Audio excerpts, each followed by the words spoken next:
Finally big சர்ப்ரைஸான விஷயம், ரொம்ப நாள் டாக்ஸில் சொல்லிகிட்டு இருக்க ஒரு விஷயம், நேற்று கூட இருக்காதட்ருக்கு அப்படின்னு சொன்ன விஷயந்தான்.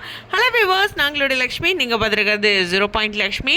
எஸ், நம்மளுடைய கம்ருதீன் அவர்களும் பிக் பாஸ் போகிறாங்க அப்படின்ட்டு ஓரளவுக்கு நம்பத்தகுந்த வட்டங்கள்லேருந்து, அதாவது நம்பத்தகுந்த இடங்கள்லேருந்து, வட்டாரங்கள்லேருந்து நமக்கு அப்டேட்ஸ் வந்திருக்கு. ஸோ கண்டிப்பாக அவர் பிக் பாஸ் போகிறாரு. இது ஓரளவுக்கு நம்பக்கூடிய விஷயமாக தான் இப்போ வந்துட்டுருக்கு. சீரியஸ்லி அவருடைய ஸ்டோரி நீங்கள் பார்த்தீங்கன்னா இப்போ அவைலபிளாக இல்லை. அதாவது லாஸ்ட்டாக அவர் இன்றைக்கி போஸ்ட் பண்ணல. ஸோ அதுவே ரொம்ப முக்கியமான விஷயம். அவங்க ஆன்லைனில் இல்லை அப்படிங்கிறது. ஒரு பெரிய கூட்டம் அவருக்கு சப்போர்ட்டில் இருக்கா அப்படிங்கிற ஒரு விஷயமும் இருக்குது. ஏன்னா எம்என் அப்படிங்கிற ஒரு பெரிய ஃபேன் பேஸ் இருக்குது சோஷியல் மீடியா பொறுத்தவரைக்கும். பட் ஆனால் எம்என் வேறு, பிக் பாஸ் வேறு தான். பட் நமக்கு பிடிச்சவங்க அங்கே போயிருக்காங்க அப்படிங்கும்போது அதில் பார்க்கலைனாலும் நம்ம பிடிச்சவங்களுக்காக ஓட் போடுவோம், ரைட்டா?